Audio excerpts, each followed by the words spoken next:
देवभूमि द्वारका। इस पवित्र नगरी में हर मोड़ पर छिपी है एक नई कहानी। हर मंदिर में बसी है हजारों साल पुरानी आस्था और इतिहास, और हर लहर सुनाती है भगवान श्री कृष्ण की अनसुनी दास्तां। अगर आप भी देवभूमि द्वारका धाम की यात्रा करने जा रहे हैं और जानना चाहते हैं द्वारका धाम के उन स्थलों के बारे में जहां आपको ज़रूर जाना चाहिए, तो यह वीडियो आपके लिए सहायक होगा। आज की इस वीडियो में हम आपको बताने वाले हैं द्वारका धाम के उन 10 अद्भुत जगहों के विषय में जहां गए बिना आपकी द्वारका धाम की यात्रा अधूरी है। नमस्कार दोस्तों, ट्रैवल गांव की इस वीडियो में आपका स्वागत है।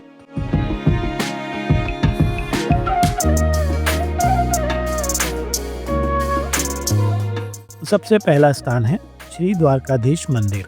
स्वाभाविक है, यदि हम द्वारका धाम जाएंगे तो सर्वप्रथम श्री द्वारकाधीश जी के ही दर्शन करेंगे। द्वारकाधीश मंदिर, जिसे जगत मंदिर भी कहते हैं, जिसके बारे में माना जाता है कि इसकी स्थापना 2500 साल से भी पहले भगवान कृष्ण के परपोते वज्रनाभ जी ने की थी। इस मंदिर में 2 द्वार हैं। पहला स्वर्ग द्वार, जो मंदिर की बाईं ओर पर स्थित गोमती घाट के तट पर है, जहां 56 सीढ़ियां बनी है, जो 56 कोटि यदुवंशियों का प्रतीक है। दूसरा है मोक्ष द्वार, जिसे गेट नंबर 2 भी कहते हैं। द्वारका को भारत के सबसे पवित्र स्थलों जैसे बद्रीनाथ धाम, सप्तपुरी और रामेश्वरम सहित 4 धामों में सम्मिलित किया गया है। भगवान श्री कृष्ण द्वारका को बसाने के लिए उत्तर प्रदेश के ब्रजधाम से यहाँ आए थे। वर्तमान मंदिर की स्थापना श्री कृष्ण के परपोते श्री वज्रनाभ जी ने की थी। श्री द्वारकाधीश मंदिर गोमती नदी और अरब सागर के संगम पर स्थित है, जो इस आध्यात्मिक स्थल को एक मनोरम पृष्ठभूमि प्रदान करता है। ऐसा कहा जाता है कि द्वारका 6 बार समुद्र में डूबी थी, और वर्तमान में जिस धाम के हम दर्शन कर रहे हैं वो श्री द्वारका धाम का 7वां अवतार है।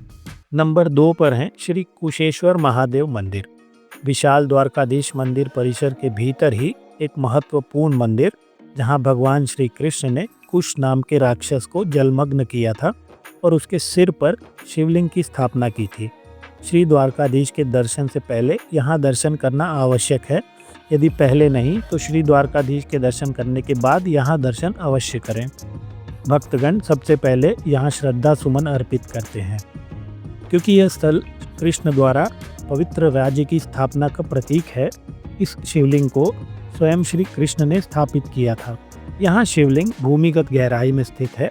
भगवान श्री द्वारकाधीश के दर्शन से पहले भक्तजन मोक्ष द्वार, जिसे गेट नंबर 2 भी कहते हैं, श्री द्वारकाधीश मंदिर परिसर में प्रवेश करते समय सबसे पहले मुख्य द्वार के दाहिनी ओर स्थित श्री कुशेश्वर महादेव के दर्शन भी करते हैं।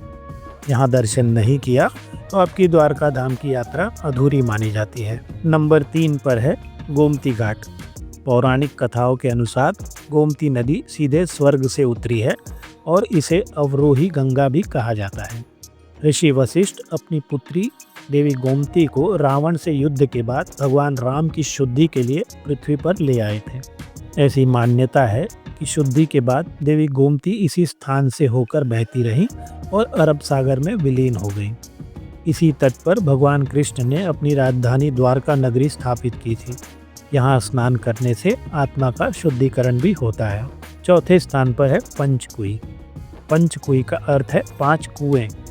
ये कुएं 5 पांडव भाइयों अर्थात युधिष्ठिर, भीम, अर्जुन, नकुल और सहदेव के नाम पर हैं। यह गोमती घाट के पास स्थित और सुदामा सेतु के माध्यम से गोमती घाट से जुड़ा हुआ है। महर्षि दुर्वासा के श्राप के कारण द्वारका धाम का पानी खारा हो गया था।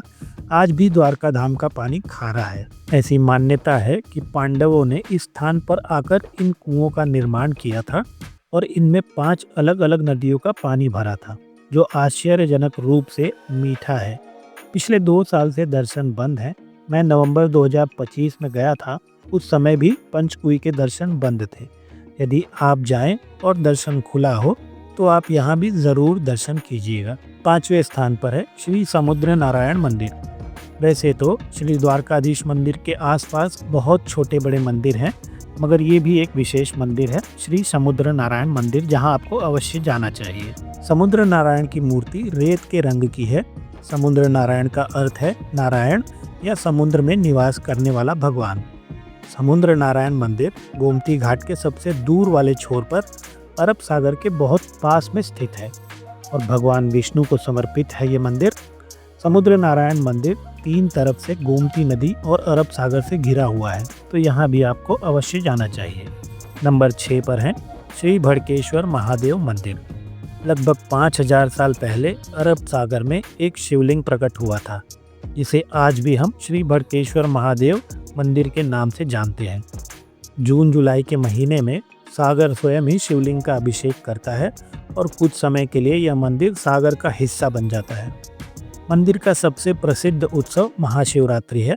शिवरात्रि के दिन मंदिर के आसपास एक भव्य मेला का आयोजन किया जाता है। द्वारका धाम के बिल्कुल किनारे पर बना यह शिव मंदिर परम आनंद और परमानंद का प्रतीक है। द्वारका के सुदूर पश्चिम में अरब सागर के किनारे एक पहाड़ी पर स्थित है श्री भड़केश्वर महादेव मंदिर। श्री भड़केश्वर महादेव मंदिर गए हैं तो बगल के सनसेट पॉइंट में जाना तो बनता ही है। जैसे द्वारका धाम में सूर्योदय देखने के लिए गोमती घाट है, वैसे ही सूर्यास्त देखने के लिए सनसेट पॉइंट है। द्वारका का सनसेट पॉइंट श्री भड़केश्वर महादेव मंदिर के पास स्थित एक लोकप्रिय पर्यटन स्थल है। यह अरब सागर के तट पर डूबते सूरज के शानदार नज़ारे पेश करता है। आप स्थानीय रिक्शा से या पैदल यहाँ तक जा सकते हैं, क्योंकि यह श्री द्वारकाधीश मंदिर और अन्य स्थानों से केवल 1 से 1.5 किलोमीटर की दूरी पर स्थित है। हमारी यात्रा के अगले 4 मंदिर द्वारका से बेट द्वारका धाम की यात्रा के मार्ग में स्थित हैं। द्वारका धाम से बेट द्वारका धाम के लिए रोज सुबह 7 बजे और दोपहर 1:45 पर पब्लिक बसें निकलती हैं, जिसका एक आदमी का किराया 150 रुपया होता है, जो आपको बाकी के 4 प्रमुख स्थानों के दर्शन कराकर दोबारा द्वारका धाम में लाकर उतार देगा। आप अपनी सुविधा के अनुसार उस बस की टिकट लेकर यात्रा कर सकते हैं। बस यात्रा में द्वारका धाम के हर स्थान पर दर्शन करने के लिए आपको 30 मिनट का समय दिया जाता है और बेट द्वारका दर्शन के लिए 1 घंटे का समय दिया जाता है। अगर आपको निश्चिंत होकर घूमना हो और आपका बजट ठीक हो तो आप कार भी रिजर्व कर सकते हैं, क्योंकि 1-2 स्थान ऐसे हैं जहां 30 मिनट का समय बहुत कम पड़ जाता है। बस वाले हमें सबसे पहले ले जाते हैं श्री रुक्मणी माता मंदिर।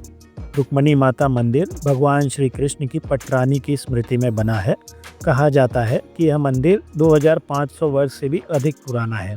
अब प्रश्न यह उठता है कि माता रुक्मणी का मंदिर अलग क्यों है।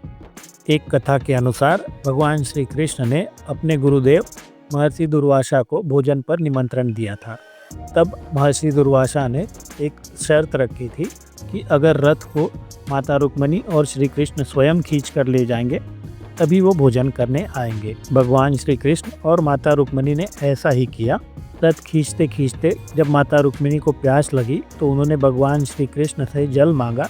भगवान श्री कृष्ण ने अपने दाहिने पैर के अंगूठे से भूमि पर प्रहार किया, जहां गंगा मैया की धारा प्रकट हो गई, जिससे माता रुक्मिणी ने अपनी प्यास तो बुझा ली, लेकिन महर्षि दुर्वासा से जल पूछना भूल गई, जिससे ऋषि बहुत क्रोधित हुए और उन्होंने श्राप दे दिया कि द्वारका धाम का जल आज के बाद खारा हो जाएगा। तब से आज तक श्री द्वारका धाम का जल खारा ही है। और यह भी श्राप दिया कि माता रुक्मिणी को भगवान श्री कृष्ण से अलग रहना होगा। तो इसी स्थान पर माता रुक्मिणी ने 12 वर्ष अलग रह के भगवान श्री कृष्ण की तपस्या की थी। मंदिर की नक्काशी बहुत सुंदर है और यहाँ का वातावरण ऊर्जावान है। नंबर 8 पर है श्री नागेश्वर महादेव ज्योतिर्लिंग।